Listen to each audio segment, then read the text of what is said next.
Kailan ba may mangyayari sa amin? Ito yung sinasabi natin sa haba-haba ng prosesyon, no? Sa simbahan din ang tuloy. It's better late than never. Ayan.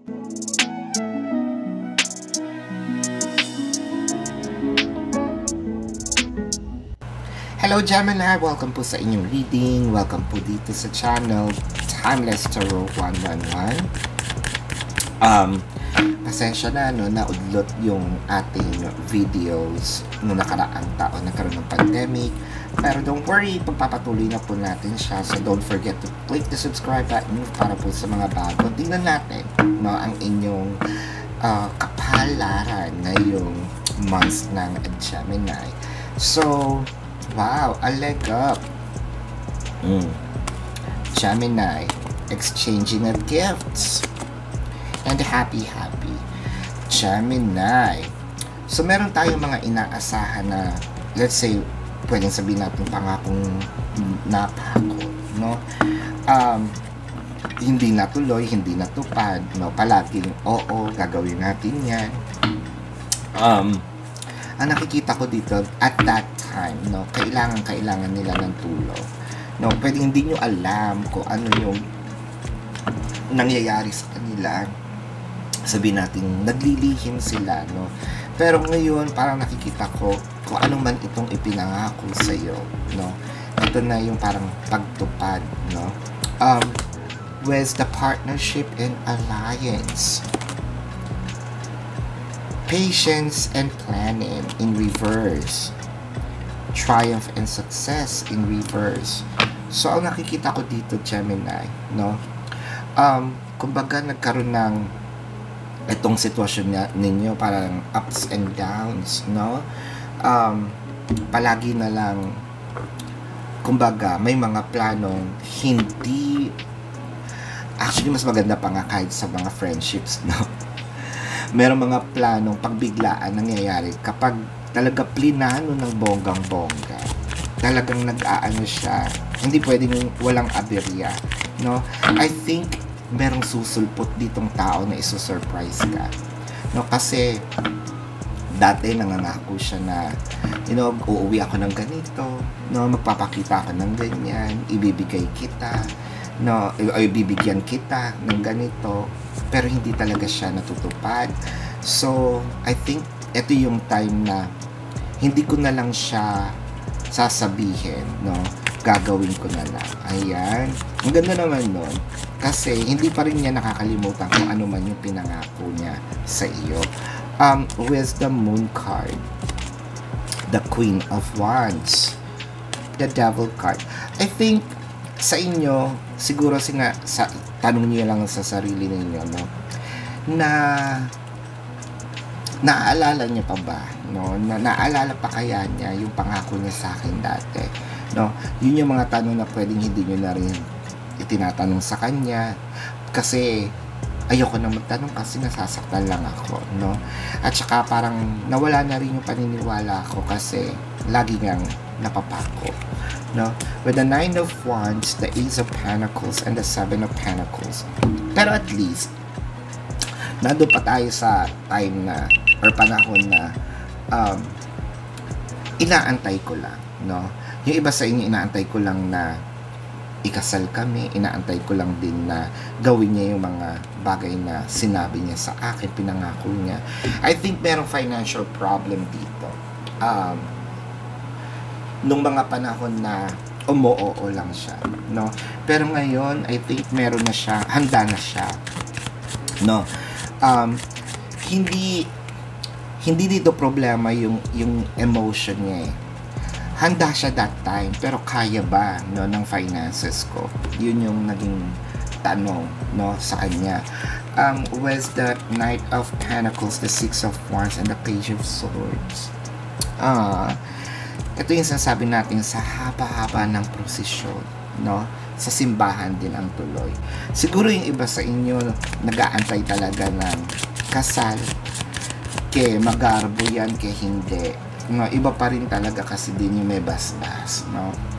And legality wise, iba pa rin talaga kapag sa mata ng batas, Diyos, no? Kinasal tayo. Ayan, hindi lang sa mata ng Diyos, no? Pati sa mata ng batas. Kasi, ang hirap naman nung sabihin natin, di ba, meron talaga mga legal process na hindi pwede, hindi ka eligible, no? Kasi nga, hindi kayo kasal. Pero eto na yun, the Six of Cups, the Queen of Swords, the Knave of Swords. So, parang sa'yo, dati, no? Yung iba nagkaroon talaga ng separations, whether it is physical or energetic. So, physical, literal, no? Yung tao, no, is medyo humiwalay, no, in physical form, magkalayo. Energetic, no, medyo nawalan ka ng gana, hindi mo na kinakausap, hindi na kayo katulad ng dati, no, nagkaroon ng separation, may gap ba. Six of Wands, the Wheel of Fortune, the Hermit card. You know what? I think nakabawi-bawi ito, no, financially. Siguro mga time niya wala siyang trabaho, no, pero ngayon meron ng mga naipon. Wheel of Fortune, ang nakikita ko dito, well, pwedeng nanalo sa kung saan, no? Basta meron siya ditong parang may paghuhugutan siya ngayon, no? ng kumbaga, pondo. Yung iba sa inyo, ang nakikita ko dito is Virgo, or has a Virgo placement in their chart, no? Ang inyong karelasyon. Capricorn, or has a Capricorn placement in their chart. Leo, or has a Leo placement in their chart. So, tingnan natin. With the Knave of Coins, the Temperance, and the Ace of Wands. Wow! Yung iba naman sa inyo, siguro nag-aantay ng kailan ba siya magpapakita ng passion, no? Kailan ba may mangyayari sa amin? Yung iba, no? Yung iba, Sagittarius, or has a Sagittarius placement in their chart ang inyong karelasyon. No? Ito na talaga yung panahon na ibubuhos niya. Kumbaga, susuklian niya yung mga efforts, no? Yung mga pagod, hirap, sakripisyo, no? Na binigay mo sa kanya. Ang ganda-ganda ng April mo kasi although sabihin natin, totoo naman, kapag nagbibigay tayo or nagmamahal tayo, hindi tayo nag-expect ng kapalit. Pero iba pa rin naman kapag nasusuklian, di ba? So, ito yung part na, let's say, syempre, nag-hope tayo, no, umaasa tayo. Pero ito na yun, yung pag-asa natin, yung dream, kumbaga, no, yung wish natin, talagang ibibigay naman niya. Kumbaga, it's better late than never. Ayan. Late kasi sa wala, no? And I think eto dumating siya sa time na eto talaga yung tamang panahon kasi bukod sa emotionally ready, financially ready, no? At mas maganda yung offer, no? I think mag-elevate dito, no, yung pangako niya. Let's say, kung nangako siya sa iyo ng burger, no? Ngayon, burger, fries, and may drinks pa. Ayan. So, ibig sabihin, mas more pa ang ibibigay niya. Dumating lang talaga dun sa part na nasa maling panahon, no? Yung pangako, pwede nasa maling thinking, no? Yung kanyang pag-iisip that time.